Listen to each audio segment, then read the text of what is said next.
Coach, you say when you want us to start. We have 55 participants. I'm sure you can see that.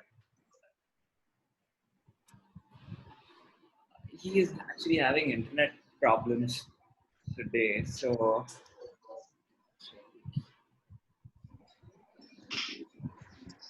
can't hear you. I think you're on mute.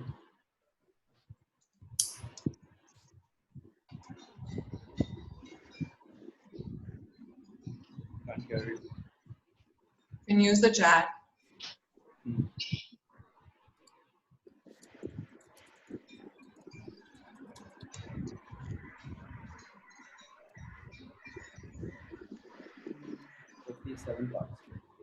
Also, someone's asking if all the viewers can please mute their mics for less disturbance. Yeah.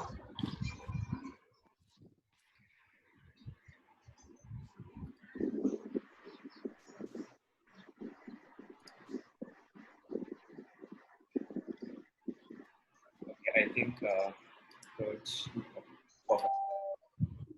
Yeah, I think we. Yeah.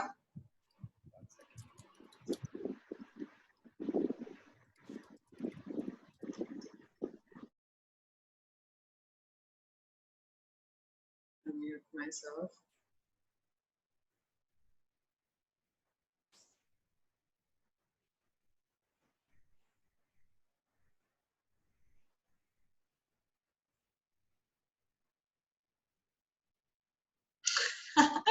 Neil, just say yes on the chat when we're ready and I will start. I think everyone's getting slightly impatient.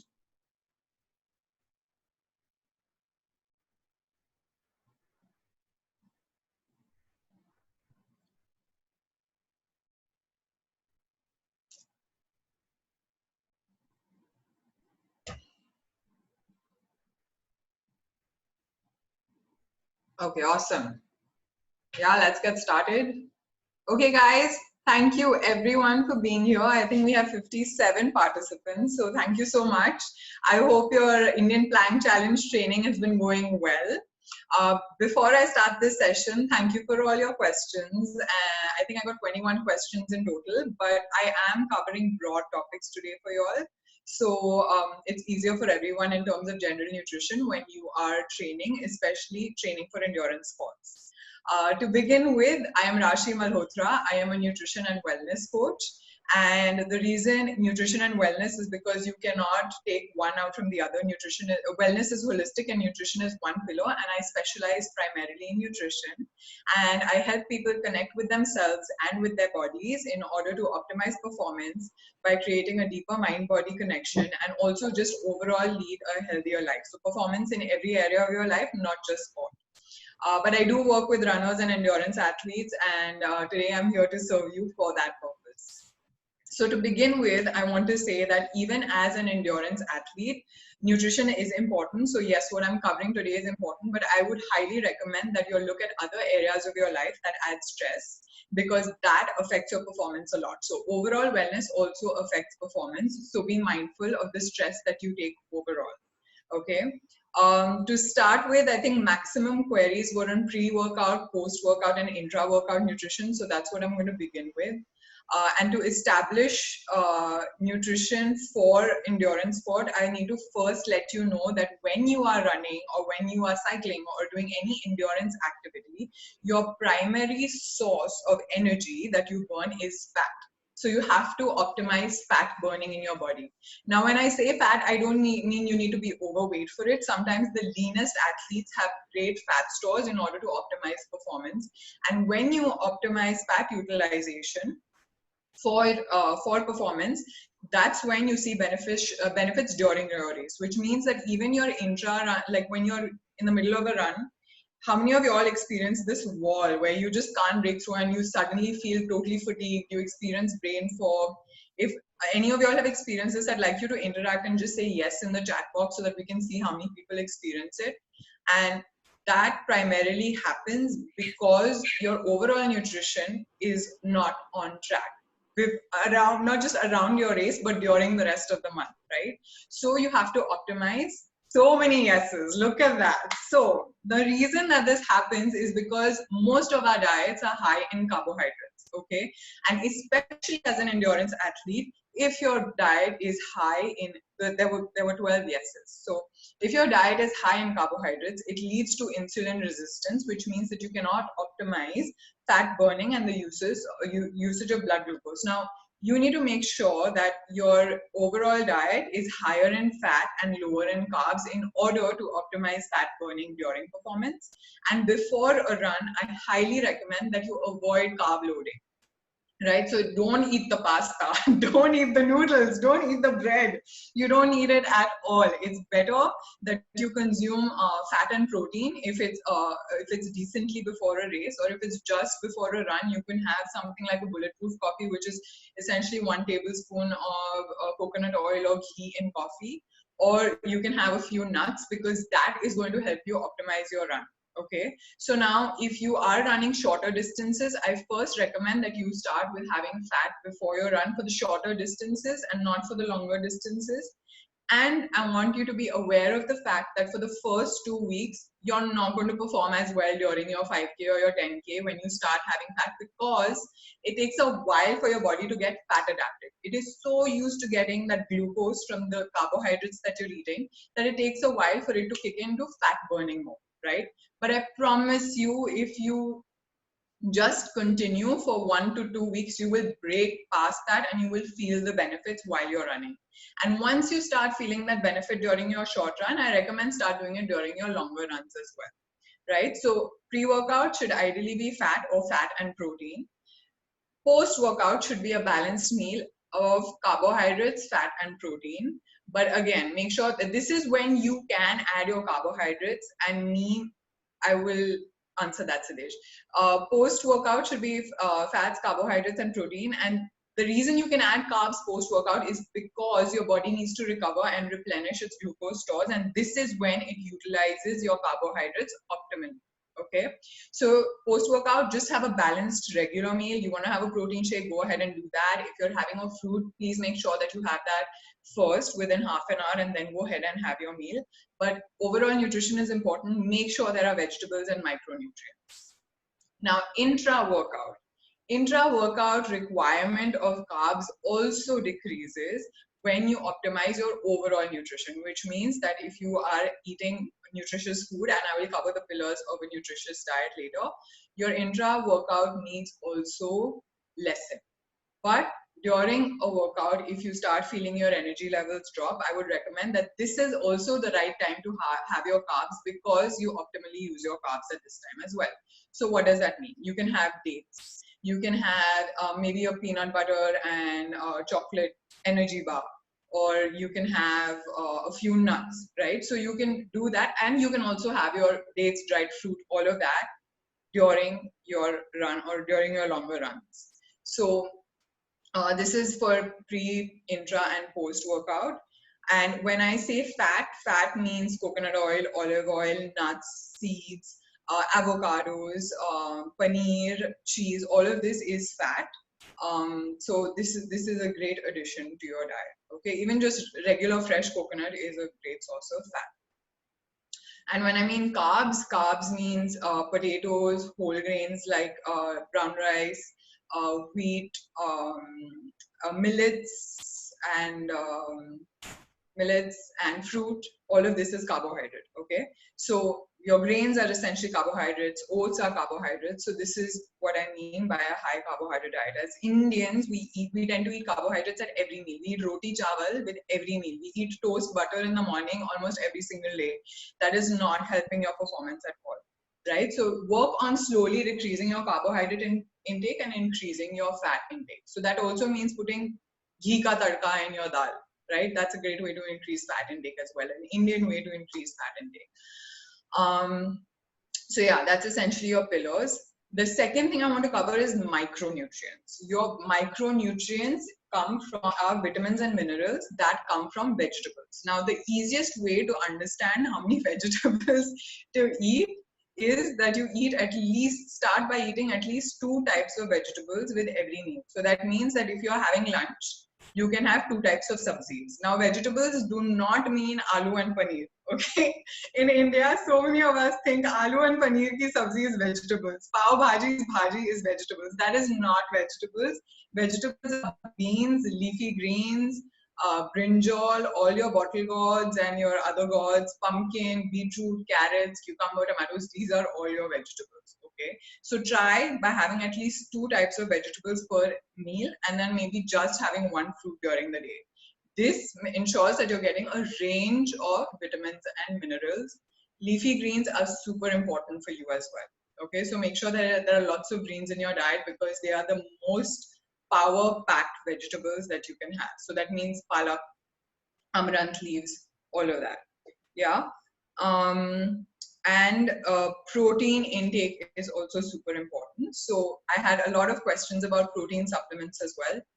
For protein, please ensure that you are having protein at every meal. So that means your breakfast should not be poha and upma, it should be protein. So if you're a vegetarian and you don't have any other option, maybe have a protein shake. Otherwise, you have chia seed pudding that you can have. You can also have, in Indian options, you can have sprouts. You can have a moong dal chila. You can have, uh, yeah, those are essentially your best. Or you can also just have dal for breakfast, okay? So you can do that. And if you're a non-vegetarian, I highly recommend that you have eggs in the morning. That really is a great way to start your day because they have protein and fat. Yeah. And make sure that there's protein at every meal. So that means your breakfast has that type of protein. Your lunch and dinner should ideally have legumes or lentils, which means dal or rajma, chana, lobia, all of that. So that ensures that you're getting enough protein during the day. And as a snack, yes, you can have a protein shake. Otherwise, you can just have, again, like a sprouts chart or something like that.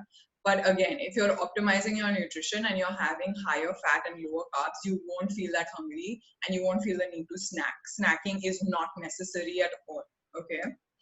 And in terms of protein supplements, I would first suggest that you first get protein in your diet in the way I have said. So breakfast, lunch, and dinner should ideally have protein. So that can be 1 cup of dal or 1 piece of chicken breast or whatever. And then if you still feel like you're not recovering well enough, you're not performing well, then you can add a protein supplement. Now, if you are non-vegetarian, it becomes easier for you to get protein from your diet. And if you're vegetarian, it does become slightly difficult. So I would recommend that if you're vegetarian or vegan, definitely get a vegan protein powder and have that once a day to make sure that you easily reach your protein. Okay. So that is, sorry, I got distracted by the question. So that is about protein. Even if you're a non-vegetarian and you feel like you aren't recovering well enough, like you've experienced a lot of soreness, then you can then switch to a protein powder. But first, try and get everything, your vitamins, minerals, and protein from your diet, which is lots of vegetables and good sources of protein. Okay, so for non-vegetarian, your sources of protein are lean cuts of chicken, fish, shrimp, eggs. All of these are great sources of protein. For vegetarians, your dominant sources of protein are pulses, which is dals, moong, masoor, all of that, sprouts, and yogurt if you are having dairy, and rajma, chana, peas, all of that. Yeah. So yeah, that is about protein. And then the next thing I want to cover in terms of supplements is essential supplements. Someone asked me what are absolute essential supplements. So as people who train for races or as endurance athletes, what does tend to occur is that you push your bodies to the limits, to its limit, and B, because you are training so much, your immunity can decrease. So it's super, and even though you're running, a lot of y'all could have D3 deficiency. So it's important to make sure that you get checked in your D3 levels as well. But B12 and D3 are 2 things that most people lack. So I would definitely say get those checked. Have a D3 supplement, have a B12 supplement, and completely essential is omega-3. Okay, if you are a vegetarian, omega-3 supplements can be found that omega-3 supplements that use algae, which is seaweed, can be found, or flax seeds. I would recommend having the algae ones first. If you can't find that or it's too much for you, too expensive, then you can look at flaxseed. And for non-vegetarians, you can have fish oil. Okay. So it's important to get your omega-3 in because that is important for overall health and decreased inflammation and better recovery. Your D3 in, your B12 in, and magnesium. magnesium is also super important because most athletes are deficient in it and they don't have enough magnesium, and magnesium helps with recovery as well. Now, foods that have magnesium and potassium are, both of them come together in terms of recovery and then therefore help performance. Magnesium and potassium would be spinach, broccoli, potatoes, mushrooms, bananas, pumpkin seeds, almonds, and watermelon. So these are all great. I would say that you first look at getting all the vegetables and the nuts and seeds in, and then look at watermelon. And magnesium can also come in the form of a spray or a tablet. It usually works better as a spray, but you can get the tablets. Yeah, whatever works for you, whatever is easier for you. And the last thing is vitamin C. As I said, your immunity tends to decrease because you spend so much time outdoors and you may be overtraining. In a lot of cases, endurance athletes do overtrain. So it's important that you get your vitamin C in so that your immunity stays up. Yeah, and especially around race and post a race, your body is so fatigued that most athletes tend to fall sick after a race and they get a cold and they can't move for a week. So it's important that you up your vitamin C around your race and after your race. Yeah. Is all of this helpful, guys? Is the pace good for you? Can I get like a yes if the pace is good for you?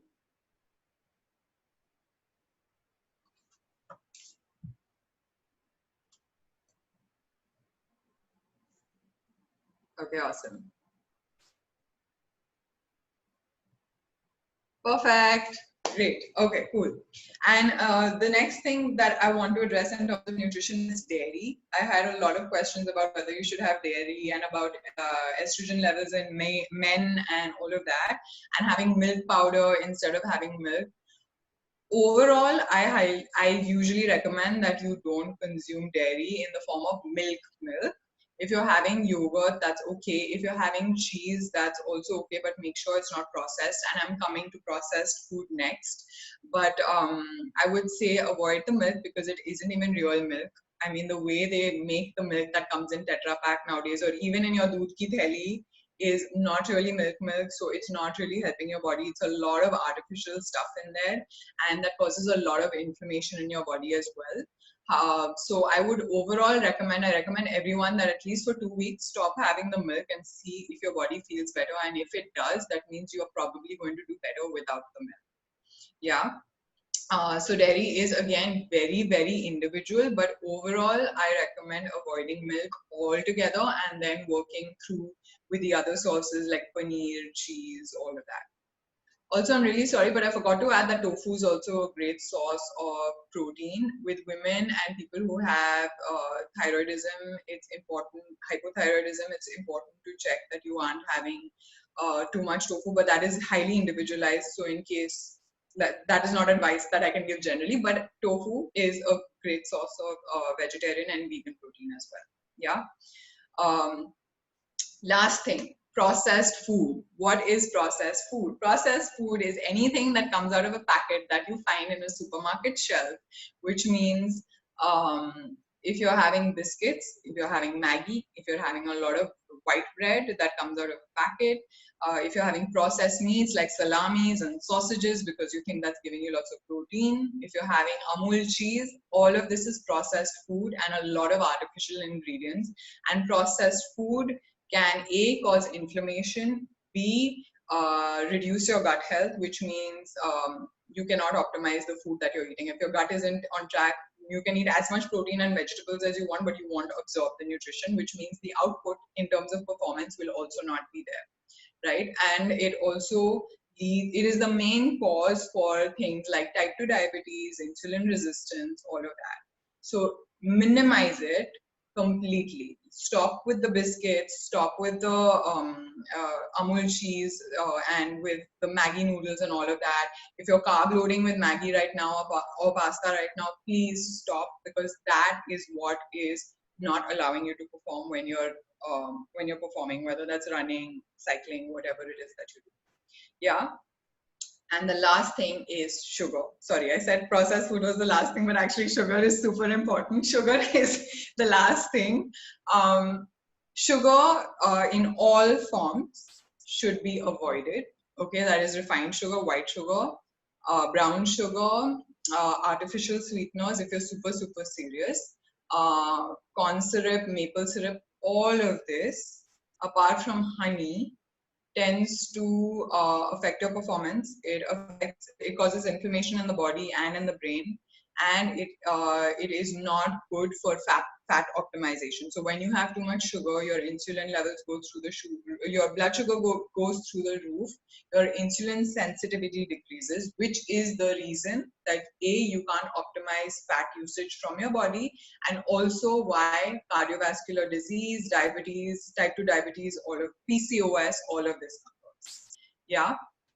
So I would highly recommend. I would also recommend that you don't start doing all of this at once. Okay, you'll get super overwhelmed. So pick one thing that you can do easily and work on it little by little. Don't suddenly go like, okay, I'm only going to go high on fat and I'm going to decrease the carbs and I'm not going to eat sugar also and I'm going to suddenly increase my protein. All of this is going to put your body in a very big state of shock. So do it one thing at a time. Pick one thing at a time. If you feel like, okay, I'm not eating protein at all, then include the protein. Then if you feel like, okay, now I think I can decrease my carb intake and include fat, then do that. Oh.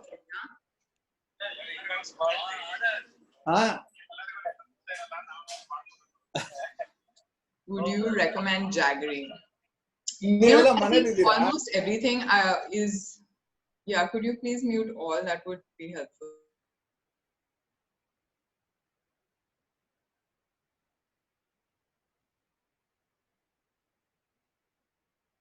I know I'm getting a lot of individualized questions like stevia, jaggery, all of this, but it's important to, this is all very individualized, okay? It's highly individualized and I don't feel comfortable giving general advice with this, and it's all about balancing it. So there is no regular macro intake for everyone. It's highly individualized, especially when you are an athlete and you are performing.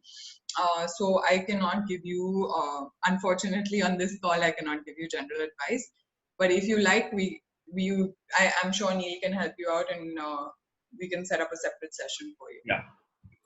Well, towards the end of the session, I will give a little more detail on.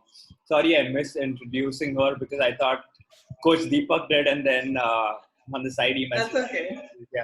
So at the end, I will tell you all a little more about. She was just being generous about what work she does. Like, she was being really polite. But I will give you a little more detail on what she does in general to earn a living. So at the end of the call, we'll talk about that. Yeah. And then you all can have a one-on-one consultation with Raashi if it's required. Yeah. So I'll let you know that, I'll let Neil know when we're done. You all will all know when we're done, and then we can take that forward. Yeah. But I'm still going to go through all your questions right now. So bear with me because I want to see the questions and see what I can answer right now. Yeah. So give me a bit while I go through these. Neil, yes, egg yolk is a great source of fat, good advice. I'm glad you've answered some questions here. Fat means what kind of food? I answered that. What about quantity per meal? Meenakshi, quantity per meal is again highly individualized. It's not something that I can tell you, but as I mentioned, at least start by having one katori dal at every meal, or 1 cup of sprouts in the morning, or 2 eggs in the morning. Which types of food should be taken to gain muscle mass? So in order to gain muscle, it's highly important that your protein intake is in check. And in order to gain muscle, again, your calorie intake needs to be higher than your calorie output. So input needs to be higher than output, but the balance of that is also important. You can't suddenly increase 1,000 calories in your diet, because if you do that, you will store fat as well. And as an endurance athlete, you don't want fat, you want lean muscle. So for that, it's highly individualized, but you have to make sure that your protein and your caloric intake is being increased in order to make sure. So you have to continuously track that. Yeah. Best time to take protein every single meal. Can boiled eggs be used as pre-run? Yes, absolutely. If you feel comfortable, and most runners don't like eating eggs before a run because they feel like it's coming up and they don't feel so comfortable. Boiled eggs take longer to digest. So maybe you could do something like scrambled eggs or whatever, so that it doesn't really weigh you down and make you uncomfortable while you're running. Yeah. as a rule of thumb, how many grams of protein per kg of body weight? So that's usually 1 to 2 grams of protein. Again, this is highly individualized, and all studies that are out there in the market right now are based on Caucasian body types. That means Americans, and Americans have very different metabolism and body structure as opposed to Indians. So any study that you read online, guys, if you're going online and treating yourselves, it is all done on Americans, and our body types as Indians are very different. We don't even gain muscle mass as easily. Some of us cannot even handle as much protein as they do. So I would say play around with it and don't get so caught up in the numbers game with protein, because sometimes if you're overdoing the protein, it's too much for your gut. And then your gut goes haywire, and you don't want to be running to the loo in the middle of a run, guys. That's not what you want. Okay, anyways, it's something that happens for y'all.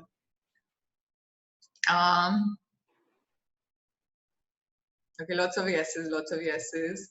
Can you have chicken every day? Yes, you can. Okay, Neil answer that. How about organic milk? Again, I would, with organic milk, I would really say see how it makes you feel, but eliminate it for 1 to 2 weeks and then see if you're actually feeling better and performing better. And if yes, then even that organic milk is not suiting you. I think as a population, the world is not tolerant to milk, does not help us at all. Yeah. Soya or almond milk, good. Yes, it's fine, but make sure that you're having the unsweetened varieties and not the sugar varieties. Even with yogurts, guys, please make sure you're not getting flavored yogurts and flavored milks and all of that, because they're high, very, very high in sugar. Like they usually go way past the sugar intake that you should be having in a day. Okay. And I also want you to remember that if you're having your first source of sugar should be fruit. So like a banana or something is also sugar, but it's natural sugar. So it's slightly better. Yeah. Sugar free, again, it's really bad for your gut lining. It affects performance overall. Instead of sugar free which has more aspartame, I would recommend having natural stevia extract. Again, I would say that this is highly individualized. So I don't want to answer this. Like this all comes right at the end. So I can't give you general advice here. Yeah. I'm a vegetarian. Is whey protein okay for regular intake? Yes, whey protein is great for regular intake. The whey protein itself is lower in lactose as opposed to regular milk. So even though it is a byproduct of milk, yes, you can take it if it doesn't make you uncomfortable, if it doesn't make you constipated, or if it doesn't give you a loose stomach. Yeah. What type of paneer is recommended? Aren't all paneers the same? Regular paneer is good. Is it good today? Sorry? I didn't know there were types of paneer. Yeah. Okay. How much does intensity of training affect your nutrition plan? What should one change based on whether one is training at peak versus recovery or working out less? All right. So again, Sahil, highly, highly individualized. But there are ways to make sure that you're optimizing nutrition as well as the rest of your wellness factors, which means stress that is coming from the travel. Yes, peanut butter and black coffee is great, Siddesh. That is good. As an athlete, having caffeine before your run is beneficial for you. Absolutely. And black coffee, guys. You can add some coconut milk in the black coffee as well to add some fat, yeah, and it tastes amazing, by the way. Coconut milk, coconut oil, ghee, this can all be added in your black coffee. Is it good to do 1 day fasting in 7 days? Complete fasting for 24 hours only on water, nothing else. Yes, it is absolutely okay. You can fast. It's great for your body. Pre-run apple, beetroot, carrot juice. No, again, guys, juices are pure sugar. I would highly recommend avoiding juices of all types except for green juice.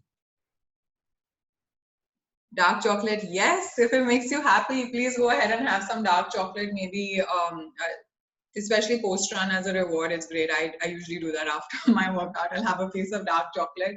And happiness is also very important, guys. If you all are restricting yourselves too much and don't manage to find the balance between all your wellness factors, that stress and unhappiness will also reflect in your training. Yeah, so please be kind towards yourself. It's very important that you're kind to yourselves and your bodies, and you all are recovering well and not overtraining in all aspects of your life. Can quinoa replace rice? Yes, it can. Quinoa amaranth is also great. That can also replace rice. Again, both of these are carbohydrates. Yeah, so minimal intake. Yes, stevia is safe for overall health. It is, but consuming it, if you are a very, very serious athlete, no, what I'm saying, absolutely no stevia is for an extremely serious pro or elite athlete. That can affect your performance. So if your living depends on it, or if you are really competing very seriously, I would recommend that you avoid the stevia. The only thing is that in your protein shakes, there will be stevia added or artificial sweetener, so don't stress out about that. Yeah. Okay, guys, I also wanted to, best time to consume rice would be post your workout or post your run. Yeah. I also want to talk about caloric intake. I just remember that there was someone who asked me if you need to eat the amount of calories that you burn during the run. No, that is not true. You don't need to be doing that. You just need to make sure that you're having an ideally a well-balanced meal that will help you with your recovery. So carbs, protein, and fat, and lots of vegetables. Yeah. I think the rest of the questions that I'm getting are highly individual, Neil. So yeah, that's it. Are there any specific questions that you would like to ask, Neil? Not really. Going with this, like individual, like very specific questions, like we already clarified, when we, because she giving out a specific advice to a question, and the whole 70 people consuming that advice is a problem. Not Yeah. trying to commercialize this whole thing in any way, to be honest. Yeah. But that advice is not really wouldn't be great for the general crowd. So she is being very specific and clear about it. It's completely up to the participants to seek out help or whatever they think is necessary at a later stage.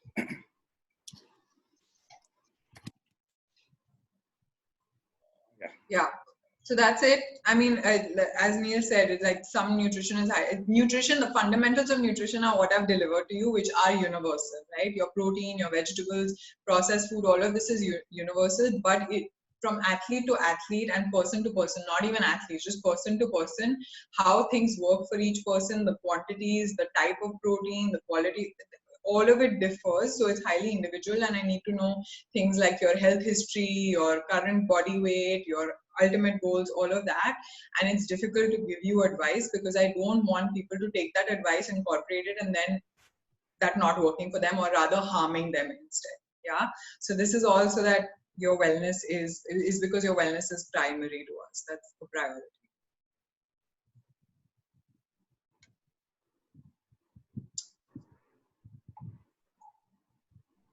Yeah, is muesli, I think this is a good question. Is muesli and granola processed foods? Yes, they are processed foods. If you love eating them with yogurt after your long runs, try making it at home. Try making it at home. I actually have Neil.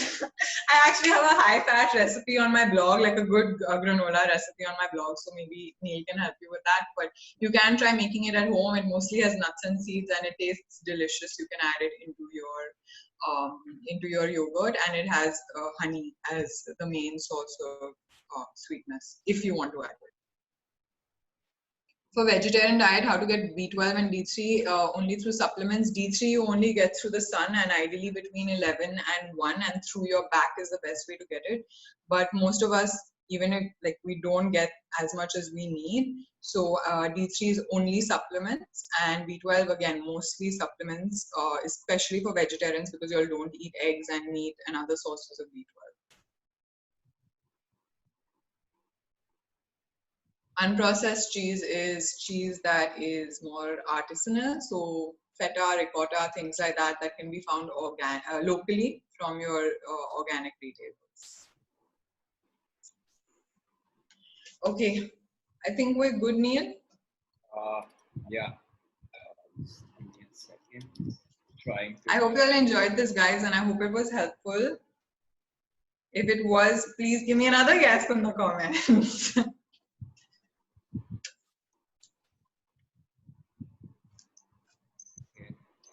That's the recipe for the fat-free granola. Carb-free granola, sugar-free granola, homemade for your breakfast. I think that was by Kiran Palji. Uh, so yeah, general, just adding on to what Raashi said, nutrition is also it interests me. I'm not a certified nutritionist or anything like that, but just because I love the subject, I am also like decently read on it, and like point blank, I would say we've been the standard guideline that has been set for everyone. The conventional knowledge that we've been following over the years is I would say it's not accurate.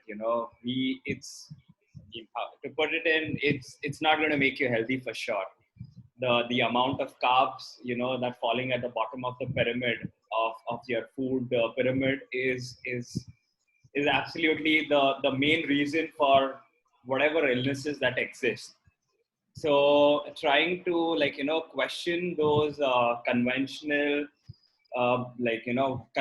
trying to question that conventional knowledge and getting your research in place by yourself if you don't want to invest in a nutritionist is something that you can opt for optimal health in general. And this is not just for athletes. This is for people from all walks of life, I would say. Uh, and Yeah. in my opinion, I mean, you really don't have to pick up a fitness regime to be fit. If you just want to focus what your body is getting in terms of nutrition, that is good enough to lead a very healthy life, with whatever little bit of moving around that your body does for something as basic as getting up and brushing your teeth to just going for your work. It's good enough if you have optimal nutrition strategy in place. You don't need to go and do those hard runs. You don't need to go on those long bike rides. That is not what defines a fit person. Okay, at the end of the day, if you can just focus your energy on getting your nutrition right, that is going to make your life better than ever. So this whole If obsession. I may add, if I may add to that, your health is primary. Fitness is what comes on top of that. So if your health is not okay and you're trying to break your PRs and your records, you are injuring yourself in the long run. So your health is important. Your health comes first, then your fitness. Fitness comes from health. If you're not healthy and you're training, it's not going to help you. At the age of 40, 45, you're just going to burn out.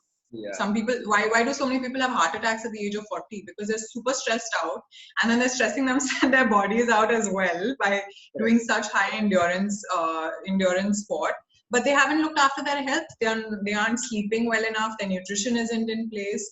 They are looking at their screen all the time. So your health comes first, guys, and then you will just excel in your performance, your fitness. Yeah, having given that advice, just because our target people for this whole initiative was people who are not into fitness, trying to get them started in some kind of fitness. So don't get overly obsessed with this whole fitness view that is it's good to go for a walk. I mean, that's the best thing that you will experience, going for an easy run or walk or any particular workout, just generalizing. But the prime importance, like Raashi also double stressed on, is optimal nutrition. So that is what you all should really focus on. Like Raashi introduced herself at the start, she is a wellness and nutrition coach, not just a nutritionist. So she works on this mind-body connection, and I think if you draw a pyramid for that, at the bottom is nutrition. So she specializes in that, but that's not just her forte. She has this unique way of helping the people that she works with, attain optimal health. And she also tries to take that process in a certain way that the person becomes independent in a few months or weeks, depending on how flexible the person is. So she is not out there to just increase the number of people that she coaches, but she is just to make an impact, just because she's so passionate about the work that she's doing. So that's her attempt. I mean, I know a few people who have trained with her and like have managed to change their lives completely. Just for your benefit, I'm going to post her social media links and her website on the chat for y'all to go and check what she does in general.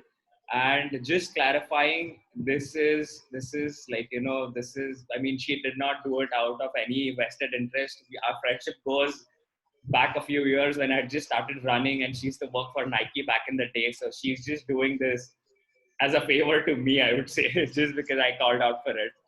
I hope everyone had fun and obviously managed to like get some good important pointers in terms of nutrition. If y'all have further queries, I would say I'd be happy to answer them, but offline, not on the session.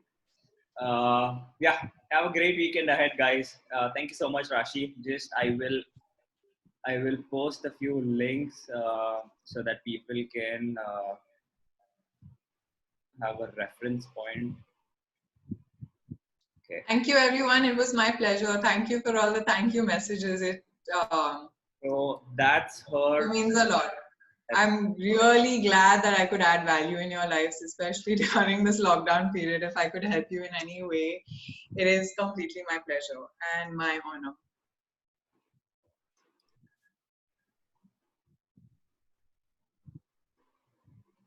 Okay, and that's her Instagram handle, which people can just go and she puts up a lot of testimonies of people that she has helped transform their lives. So I would say definitely go and take a look at Raashi's website and her social media. Okay, guys, good one. Take care. Thank you, guys. Have a great evening and weekend. Bye. Bye, guys. Bye, Raashi. Bye, bye. Take care. Bye. Yeah, bye. Thank you.